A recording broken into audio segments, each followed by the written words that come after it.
نحمده ونصلي ونسلم على رسوله الكريم اما بعد فاعوذ بالله من الشيطان الرجيم بسم الله الرحمن الرحيم صدق اللہ العلی العظیم. رب العالمین ہمیں نور قرآن پاک سے منور فرمائے، آمین. ولما جاءت رسلنا، اور جب ہمارے بھیجے ہوئے یعنی فرشتے آئے، ابراہیم بالبشرا، ابراہیم علیہ السلام کے پاس آئے خوشخبری سنانے کے لیے. قالوا، انہوں نے حضرت اسحاق علیہ السلام کی خوشخبری سنائی، اور حضرت ابراہیم علیہ السلام نے پوچھا کہ اے فرشتوں تم یہاں کیوں آئے ہو؟ تو ان فرشتوں نے کہا کہ ہم یہاں سے قوم لوط کے پاس جا رہے ہیں.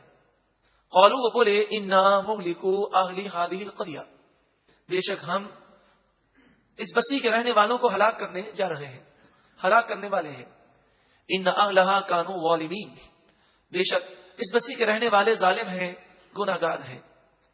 قال، ابراہیم علیہ الصلوۃ والسلام نے فرمایا ان فیہا لوطا، بے شک اس بستی میں حضرت لوط علیہ السلام بھی ہیں. قالوا، وہ بولے فرشتوں نے کہا نحن اعلم بمن فیہا، ہم خوب جانتے ہیں کہ اس بستی میں کون کون ہے. لننجینہ، ضرور بضرور ہم حضرت لوط علیہ الصلوۃ والسلام کو نجات دیں گے. واہلہ، اور ان کے گھر والوں اور مسلمانوں کو نجات دے دیں گے. الا امرأتہ، مگر ان کی بیوی کانت من الغابرین، یہ منافقہ ہے، یہ پیچھے رہنے والوں میں سے ہو جائے گی اور یہ بھی پتھر لگنے سے ہلاک ہوگی. ولما، اور جب ان جاءت رسلنا لوطا، ہمارے بھیجے ہوئے یعنی فرشتے حضرت لوط علیہ الصلوۃ والسلام کے پاس خوبصورت بے ریش لڑکوں کی صورت میں آئے. سی ابیہم، حضرت لوط علیہ الصلوۃ والسلام نے ان کے آنے کو ناپسند کیا، کیونکہ آپ کی توجہ اس طرف نہ گئی، یہ فرشتے ہیں. آپ دیکھتے ہی فوراً ڈر گئے اور یہ خیال کیا کہ میری قوم ان کے ساتھ برا سلوک کرے گی.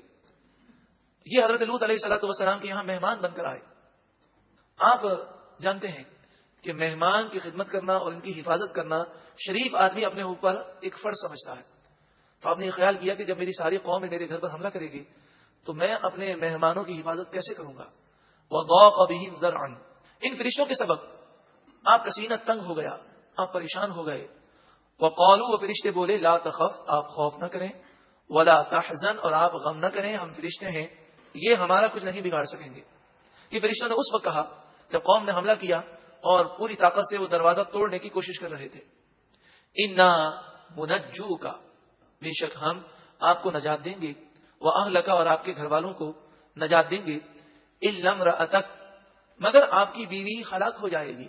کانت من الغابرین، یہ پیچھے رہ جانے والوں میں سے ہوگی، یہ منافقہ ہے، اس پر بھی اللہ کا عذاب آئے گا. اس میں نصیحت ہے کہ اگر کوئی اچھے خاندان کا ہو مگر اس کا عقیدہ درست نہیں، اس کا ایمان درست نہیں، یعنی وہ مومن نہیں ہے، تو پھر اچھے گھر میں رہنے سے اور اچھے خاندان میں رہنے سے اسے کوئی فائدہ حاصل نہ ہوگا. حضرت لوط علیہ الصلوۃ والسلام کی زوجہ جو در حقیقت دل کے اندر منافقت رکھتی تھی، جب عذاب آیا تو وہ بھی عذاب میں گرفتار ہوئی. تو سب سے اہم چیز ایمان ہے.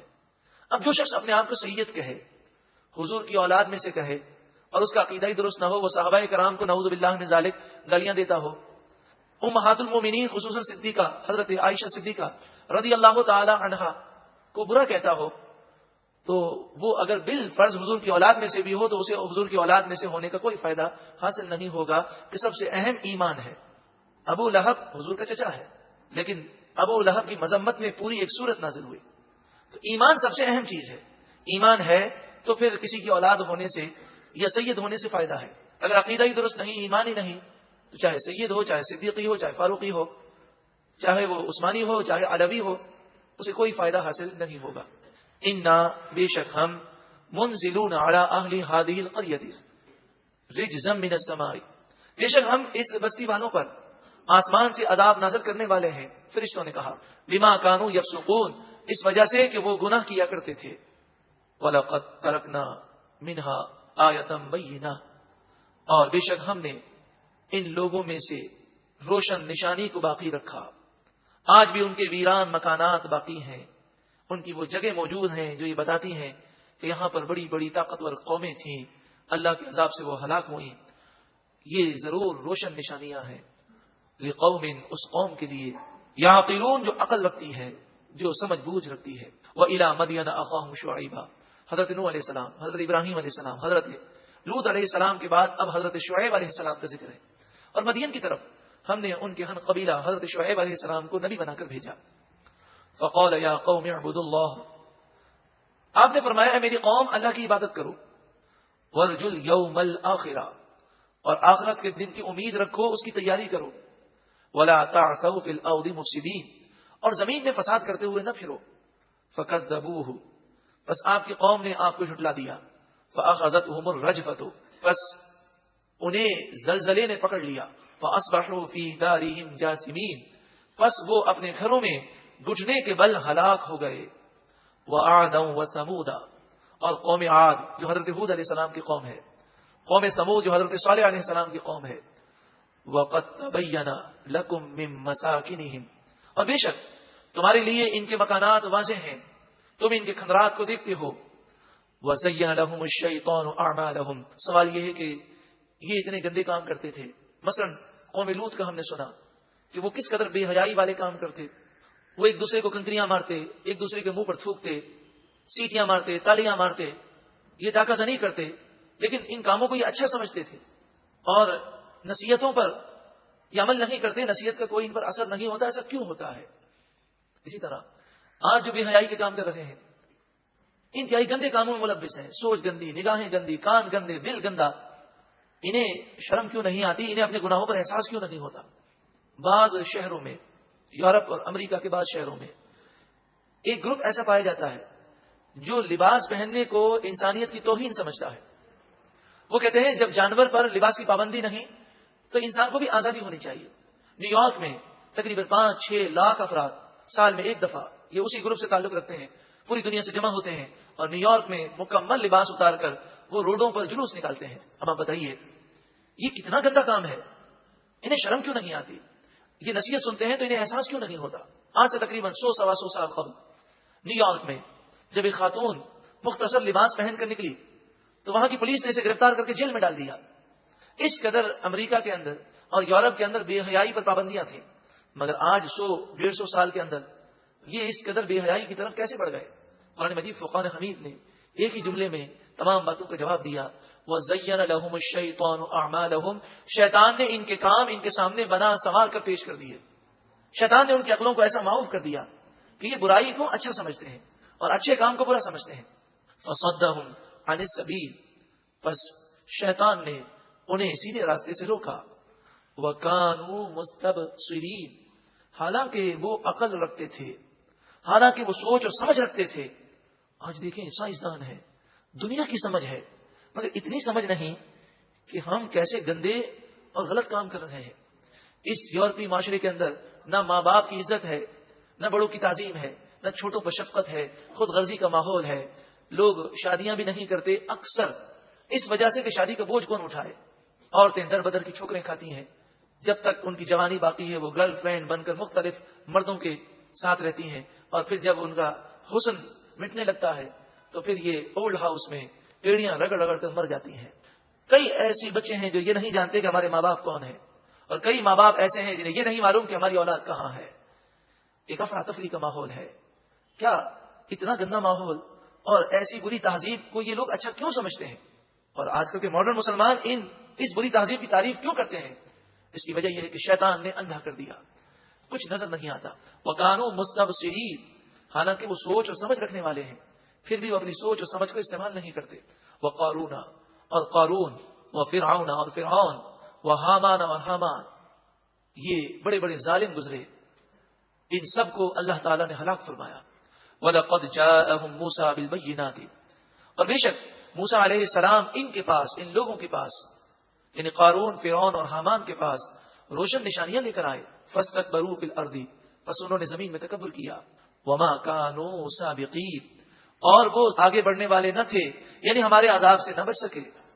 عبرت ہے ان لوگوں کے لیے جو گناہ کرتے ہیں اور اللہ کے خوف سے نہیں ڈرتے، اللہ کے عذاب سے نہیں ڈرتے. فَكُلًّا أَخَذْنَا بِذَنبِهِ، ذنب کے معنی ہوتے ہیں گناہ، بس ہر ایک کو ہم نے ان کے گناہوں کی وجہ سے پکڑ لیا. اے گناہ کرنے والوں، اے اللہ کی نافرمانی کرنے والوں غور کرو، قرآن کیا فرماتا ہے؟ فَكُلًّا أَخَذْنَا بِذَنبِهِ، ہر ایک کو ان کے گناہوں کی وجہ سے ہم نے پکڑ لیا۔ وہ رب اب بھی ہماری پکڑ کرنے پر قادر ہے، اور روزانہ جو فکر، جو پریشانی، جو ٹینشن، جو بیماریاں، جو مصیبتیں، جو آفتیں، جو بلائیں آ رہی ہیں، یہ گناہوں کا ہی نتیجہ ہے۔ آج اولاد کی وجہ سے والدین پریشان ہے، کوئی بے اولادی کی وجہ سے پریشان ہے، کوئی روزی کا متلاشی ہے، تو کوئی قرضوں میں ڈوبا ہوا ہے، کوئی کاروباری نقصان کی وجہ سے پریشان ہے، تو کہیں ڈکیتیاں ہیں، تو کہیں چوریاں ہیں، تو کہیں دہشت گردی ہے، کہیں اغوا ہے، سکون نہیں ہے۔ فَكُلًّا أَخَذْنَا بِذَنبِهِ، بس ہر ایک کو ہم نے ان کے گناہوں کی وجہ سے پکڑ لیا۔ فَمِنْهُمْ مَنْ أَرْسَلْنَا عَلَيْهِ حَاصِبًا، بس ان میں سے بعض وہ ہیں جن پر ہم نے پتھروں کی بارش فرمائی، پتھر برسائے۔ وَمِنْهُمْ، اور ان میں سے بعض وہ ہیں من أَخَذَتْهُ الصَّيْحَةُ، زوردار آواز نے اسے پکڑ لیا، ان کے دل زوردار آواز سن کر بند ہو گئے۔ وَمِنْهُمْ مَنْ خَسَفْنَا بِهِ الْأَرْضَ، اور کچھ وہ ہیں جنہیں ہم نے زمین میں دھسا دیا۔ وَمِنْهُمْ مَنْ أَغْرَقْنَا، اور ان میں سے کچھ وہ ہیں جنہیں ہم نے غرق کر دیا سمندر میں، دریا میں۔ وَمَا كَانَ اللَّهُ لِيَظْلِمَهُمْ، اللہ تعالی بندوں پر ظلم نہیں کرتا۔ وَلَٰكِنْ كَانُوا أَنفُسَهُمْ يَظْلِمُونَ، ہاں وہ لوگ خود ہی گناہ کر کے اپنی جانوں پر ظلم کرتے ہیں۔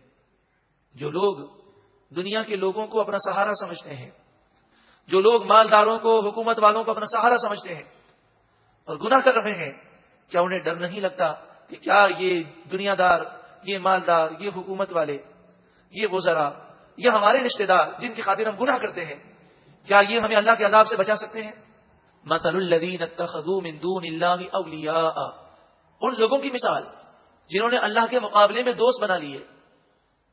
اللہ کے مقابلے میں کون دوست بنائے گا؟ مراد یہ ہے کہ دوستوں کی خاطر، رشتہ داروں کی خاطر، دنیا داروں کی خاطر اللہ کی نافرمانی کرنا، جن لوگوں نے اللہ کے مقابلے میں دوست بنا لیے۔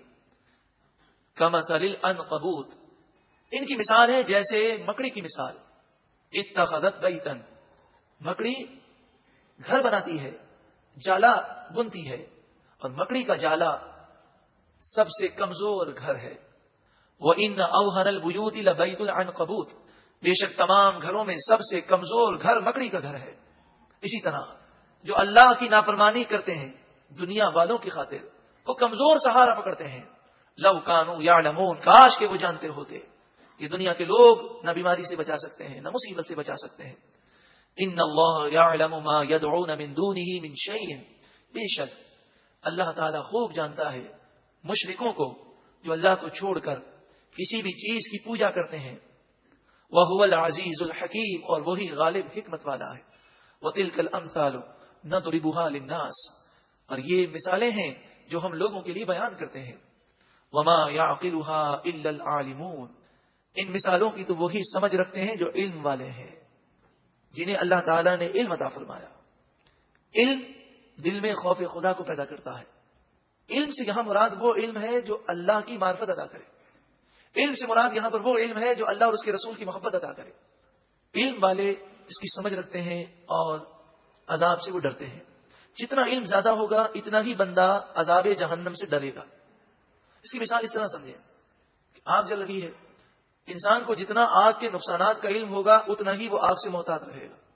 چھوٹا بچہ جسے علم نہیں تو وہ تو آگ کی طرف لپکے گا، اسے روشن کوئی کھلونا سمجھے گا۔